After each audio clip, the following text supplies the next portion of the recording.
नमस्कार साथियों, आज हम देखने जा रहे हैं बौद्ध धर्म से संबंधित प्रश्न इस वीडियो के माध्यम से। तो प्लीज़ इस चैनल को वीडियो को देखने से पहले लाइक करें और शेयर करें और सब्सक्राइब करना ना भूलें। चलिए तो हम देखते हैं पहला प्रश्न, गौतम बुद्ध का जन्म कब हुआ था? तो ये हुआ था 1563 में।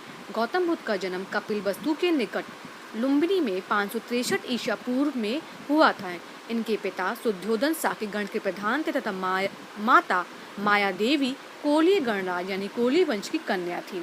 अगला प्रश्न पूछा भी गया है कि माँ किस वंश से संबंधित थी? तो वो थी कोलीय वंश से। अगला प्रश्न हम देखेंगे, महात्मा बुद्ध का महापरिनिर्वाण कहाँ हुआ? तो ये हुआ था आपका कुशीनगर में। अगला प्रश्न है, किस राजा के एक अभिलेख से सूचना मिलती है कि शाक्य मुनि बुद्ध का जन्म लुम्बिनी में हुआ था? तो ये अशोक। प्रश्न पूछा भी गया है कि कौन एक अशोक का अभिलेख इस परंपरा की पुष्टि करता है कि गौतम बुद्ध का जन्म लुम्बिनी में हुआ था? तो रुम्मनदेई स्तंभ अभिलेख।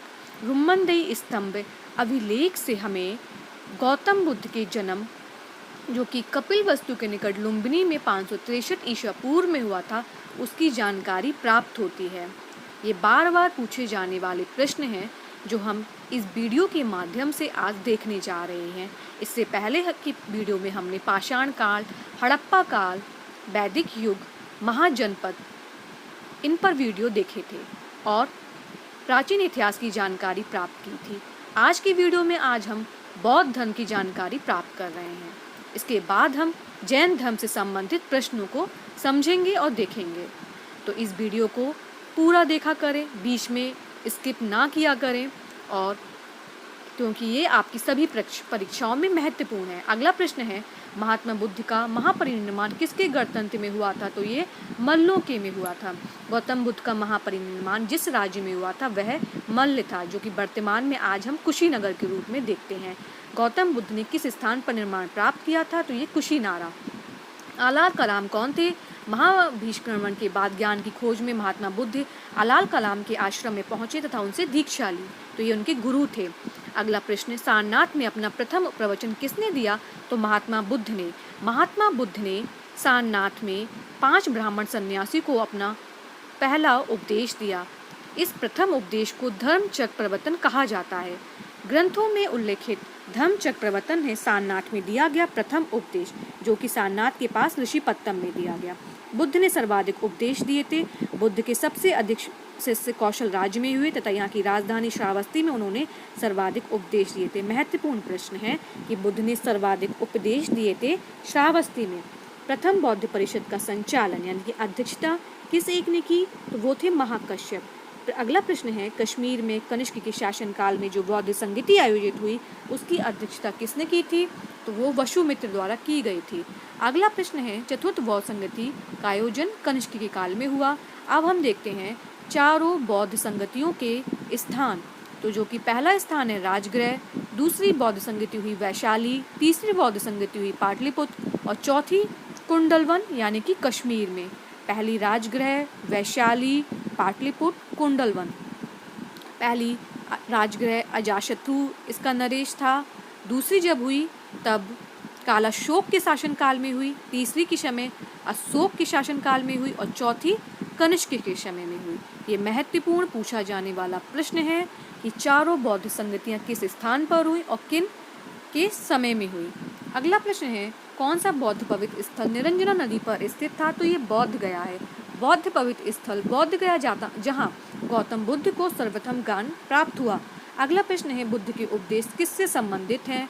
तो आचरण की शुद्धता व पवित्रता से संबंधित थे। बुद्ध के उपदेशों में आत्मा संबंधी विवाद नहीं है। अगला प्रश्न है, अष्टांग मार्ग की संकल्पना अंग है धर्मचक्र प्रवर्तन सूत्र की विषय वस्तु का।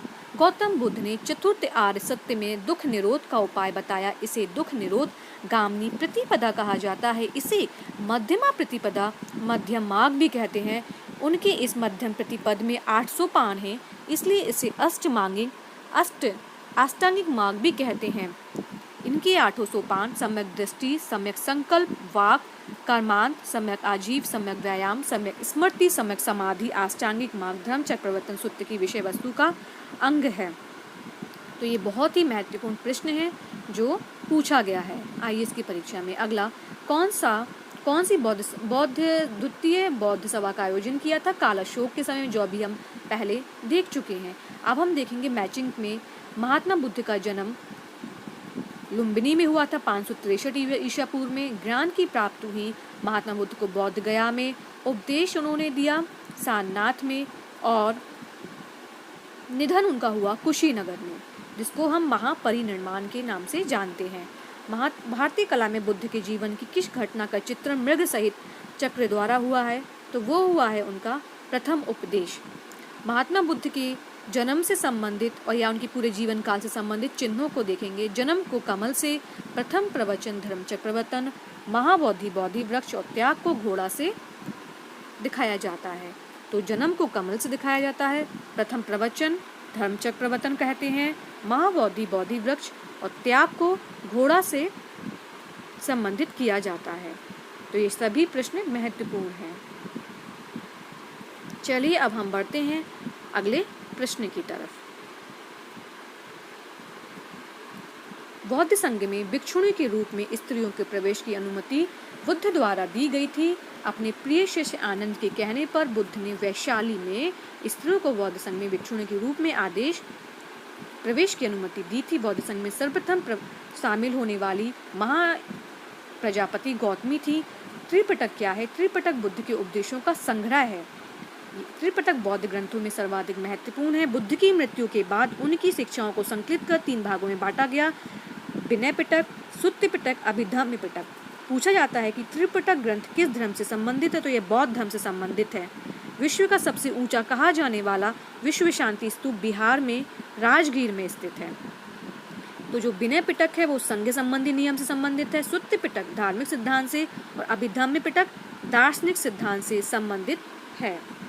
बहुत महत्वपूर्ण प्रश्न है कि त्रिपिटक क्या है? त्रिपिटक बुद्ध के उपदेशों का संग्रह है जो बौद्ध ग्रंथों से संबंधित है।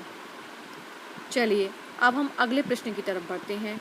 वह स्तूप स्थल जिसका संबंध भगवान बुद्ध के जीवन की शैली घटना से नहीं रहा, वह है सांची। सारनाथ, बोधगया और कुशीनारा का संबंध भगवान बुद्ध से है। संसार अस्थायी और क्षणिक है का निम्न में से किससे संबंधित है? तो ये महात्मा बुद्ध से है। बौद्ध दर्शन में क्षणिक बात को स्वीकार किया गया है। अगला प्रश्न है, किसे एशिया के ज्योतिपुंज के तौर पर जाना जाता है? तो महात्मा बुद्ध को। अगला प्रश्न, गौतम बुद्ध को एक देवता का स्थान किस राजा के युग में प्राप्त हुआ? तो वो हुआ कनिष्क में। बौद्ध धर्म के हीनयान और महायान संप्रदायों में सर्वाधिक मौलिक अंतर देवी देवताओं की पूजा का था।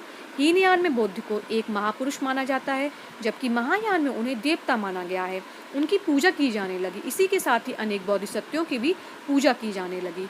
भारत में पहले जिस मानव प्रतिमाओं की पूजा गया वह थी बुद्ध की।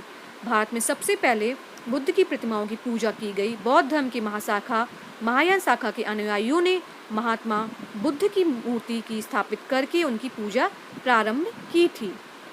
तो ये बड़ा ही महत्वपूर्ण प्रश्न है कि अगला हम देखेंगे, प्रथम शताब्दी ईसा पूर्व में किस भारतीय बौद्ध भिक्षु को चीन भेजा गया? तो वो थे नागार्जुन। नागार्जुन को चीन भेजा गया। नागार्जुन कनिष्क के दरबार की महान विभूति थे। इन्होंने अपनी पुस्तिका माध्यमिक कारिका में सापेक्षता सिद्धांत को प्रस्तुत किया है। और पूछा गया है अगला प्रश्न, शून्यता के सिद्धांत का सर्वप्रथम प्रतिपादन करने वाले बौद्ध दार्शनिक कौन है? तो वो हैं आपके नागार्जुन। नागार्जुन ने प्रतीत समुद्रवाद को भी शून्यता कहा है। नालंदा विश्वविद्यालय के स्थापन का योग्य है कुमारगुप्त। सर्वप्रथम कुमारगुप्त ने नालंदा विश्वविद्यालय बिहार नालंदा बौद्ध विहार को दान किया था। पूछा गया है नालंदा विश्वविद्यालय किस लिए विश्व प्रसिद्ध था? तो ये बौद्ध एवं दर्शन के लिए विश्व प्रसिद्ध था। तो जितने भी हमने ये प्रश्न देखे बौद्ध धर्म से संबंधित सभी पूछे गए हैं, और इस वीडियो के माध्यम से आशा करते हैं कि आपको बौद्ध धर्म से संबंधित प्रश्नों की जानकारी प्राप्त हुई होगी, जो कि आने वाली सभी परीक्षाओं में महत्वपूर्ण है। तो इस वीडियो को ज़्यादा से ज़्यादा देखें, लाइक करें, शेयर करें और सब्सक्राइब करना ना भूला करें। और प्लीज़ कमेंट बॉक्स में बताना ना भूला करें कि आपको इन वीडियो के माध्यम से कैसा लग रहा है, या कौन से आपको प्रश्न बहुत महत्वपूर्ण दिखते हैं जो आपको आपकी परीक्षा में पूछे जा सकते हैं। तो इन प्रश्नों को देखें, बार बार सुनें, समझें। ये बहुत ही महत्वपूर्ण भूमिका निभाएंगे आपकी जितने भी परीक्षाएं हैं कॉम्पिटिटिव, ये सभी बहुत ही महत्वपूर्ण प्रश्न हैं जो हम वीडियो के माध्यम से आप तक पहुंचा रहे हैं। तो प्लीज़ इस वीडियो को ज़्यादा से ज़्यादा लाइक करें और शेयर करें। जैसा कि हमने पहले की वीडियो में पाषाण, हड़प्पा संस्कृति, वैदिक सभ्यता, महाजनपद, 16 महाजनपद की जानकारी प्राप्त करी, अब हम आने वाले अगले वीडियो में जैन धर्म से संबंधित मौर्य काल, गुप्त काल, हर्षवर्धन यानी कि वर्धन काल, चोल यानी कि आपके जितने भी प्राचीन भारत में राजा रहे, शासन रहा उनका जितने भी प्रश्न पूछे गए हैं प्राचीन भारत से, वो हम सभी वीडियो के माध्यम से आप तक पहुंचाते रहेंगे। तो प्लीज़ इस वीडियो को ज़्यादा से ज़्यादा शेयर करें और लाइक करना तो बिल्कुल ना भूला करें। प्लीज़ लाइक करें,